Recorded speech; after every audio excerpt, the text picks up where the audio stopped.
So good day mga idolo. Nandito ako sa ililipat ko na tong mga peking duck namin kasi sobrang maiingay na pala pag ganitong age na, kasi nasa breeder age na ang mga to.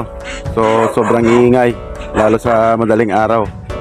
So ang gagawin ko ngayon, ililipat ko na dun sa kasilyan para dun na lang, kasi ang defense mechanism nitong mga peking duck, lalo't mga puro babae to. Itong mga babae kasi ang mga maiingay. So usually ang defense mechanism nila kapag merong ibang hindi nila kalahi, halimbawa manok, nag-iingay sila. So mas true dito rin sa mga rabbit. Minsan kasi nahulog yung nabutas yung rabbit doon, yung lapag nung yung kulungan ng rabbit na laglag dito. Sobrang iingay nila mga idolo. So kaya ang gagawin ko ngayon ay ililipat ko na lang doon sa kasilyan. So mas malawak din yung gagalaan nila. So ayan, kasama ko si Brother Louie. Ayan. Siya ang kasama kong magkuhuli ng mga pato. So, Megan Louie.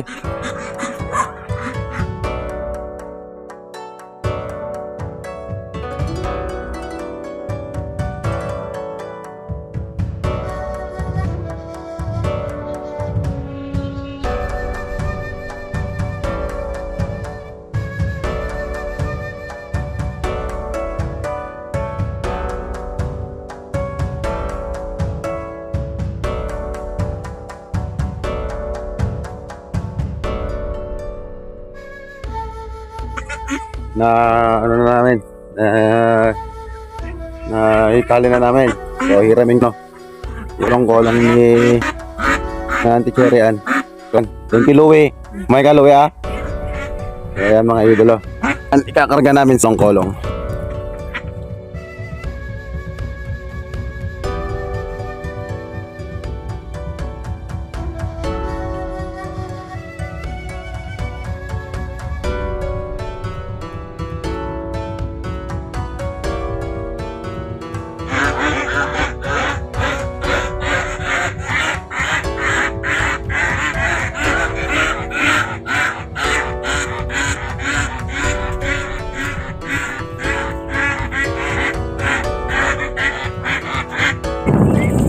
So ayan, dadalhin na namin dito uwi sa kasilyan.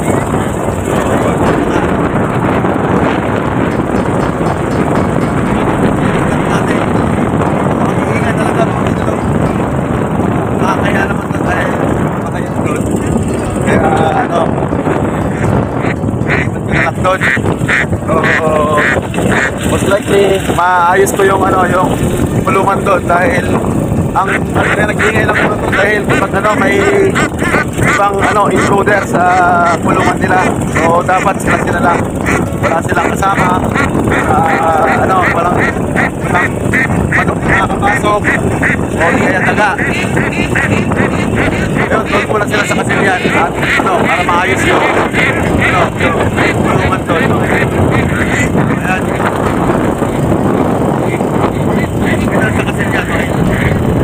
So ayan, nandito na kami mga idolo. Nandito si Uncle Aga.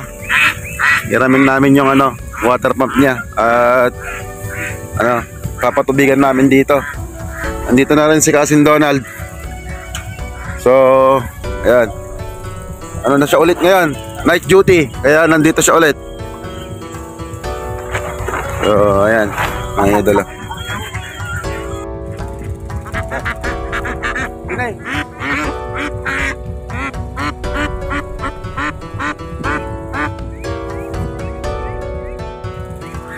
Wait, karga.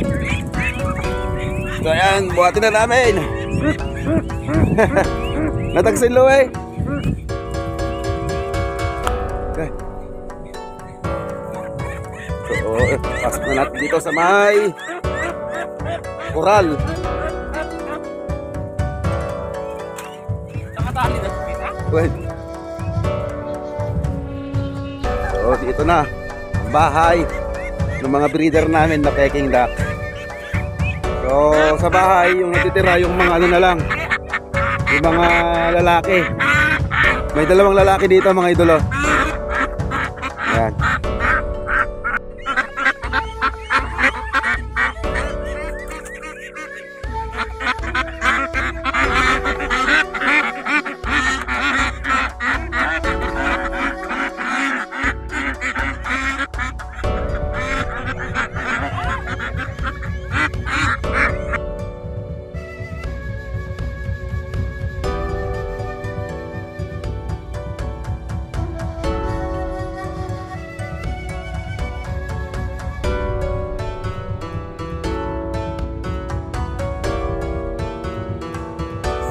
So may nakita akong ano niyang kalaga dito. Gulong. Hindi niya yata ginagamit na. Tiramin ko muna. Bagkatim daw eh. Bagkatim. Kaya mala? Ayan mga idolo. Tiramin muna natin kayang kalaga to. Yan si Louie mga pala mga idolo ay yung ano, kasama kong nagkukay doon sa fish pond ko. So magaling magkukay ito na bata. Masipag. So yung ano, yung umaga pa lang eh minsan nandun na. Yan, natsambahan ko kanina nandun, kaya nagpatulong ako sa kanya. Louie. So heto na sila mga idolo. Medyo nahihilo sila kanina sa biyahe. So ngayon babalik pa ako mamaya kasi ano, kukunin ko pa yung ibang pagkain nila. So ang disadvantage lang na nandito na sila ngayon mga idolo is ano, yung pagkain nila ng asola kasi nandun nga yung ano, yung asola pond ko doon, yung concrete pond na doon ako kumukuha ng ano, asola. So yun, medyo ano, siguro medyo mas magastusan ako sa mas magastusan kami sa pagkain. Pero at least hindi na ako nakakapirwisyo dito sa ano, sa mga kapitbahay. So malayo yung mga ano dito, malayo yung mga kapitbahay, hindi sila ma-istorbo nung ano, nung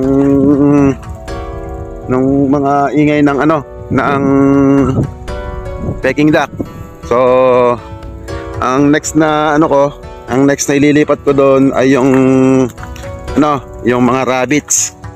So hopefully dito ko ilalagay yung mga rabbits mga idolo. So sana makapagparami na ng rabbits kasi yun nga, problema ko talaga doon yung ano, yung space. So minamaximize ko lang yung space doon sa kabungan mga idolo. So dito medyo mas maganda yung ano, mas maganda yung lugar.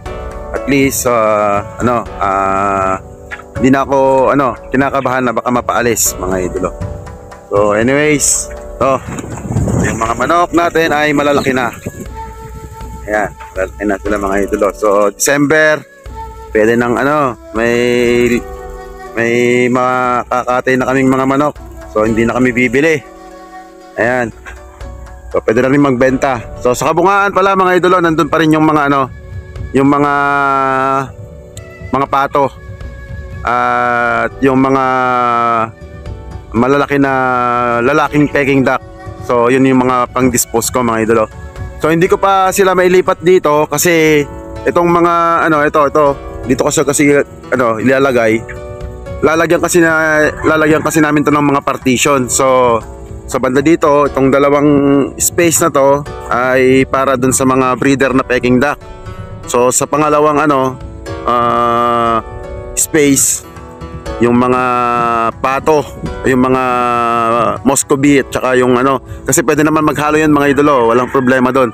So yung pangatlong ano, pangatlong portion naman na partition, doon ko ilalagay yung mga maliliit na mga pato kasi hindi pwedeng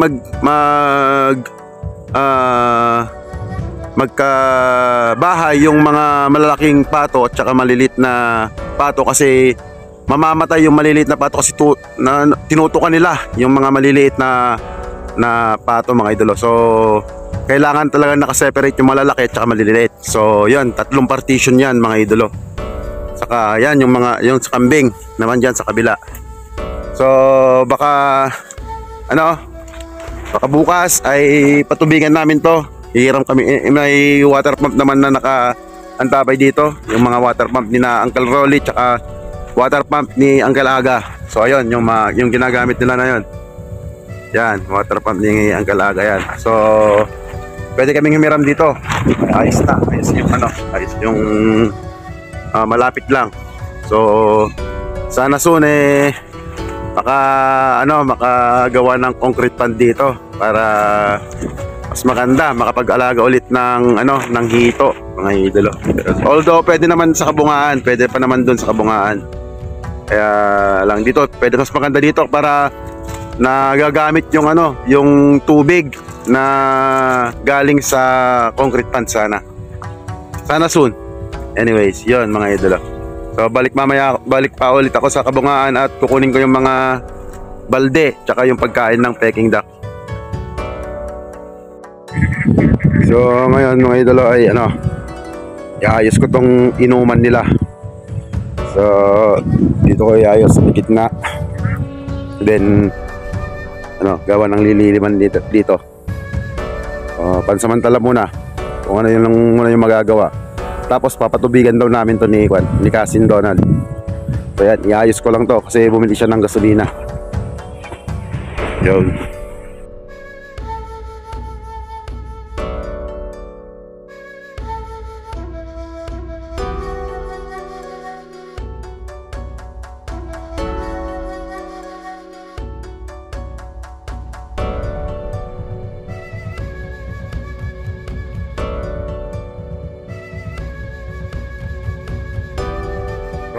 Ayan na mga idolo. At ito yung inuman ng mga bibe, yung mga Peking duck. So ito yung galing kay Aga. Ayan. So papagyan na rin ito mga idolo para tumubo yung mga tumubo. So ito yung ginawa niyang kaninang tubig din siya. Tumubo yung at saka ulit yung talong na timnya. So dito sa labas mga meron space dito. Dito nung karaan dito. Ayan yung mga duck. So dito mga paano natin to cultivate na to sa traktora para matamnan namin ng dito kami magtatanim ng sili mga idolo. So ayan, pag nasikaso nung kausap ko na magbubungkal dito para i-rotovator ito, paparotobate natin to para matamnan ng sili soon. So ayan, magpapatubig muna kami dito mga idolo. So inumpisan na ni Cousin Dondon na magpakain ng mga alaga namin. Ayan. So ayan, feeding yung pakain niya ngayon. Diba? Sigla ng mga manok. Lalaki na.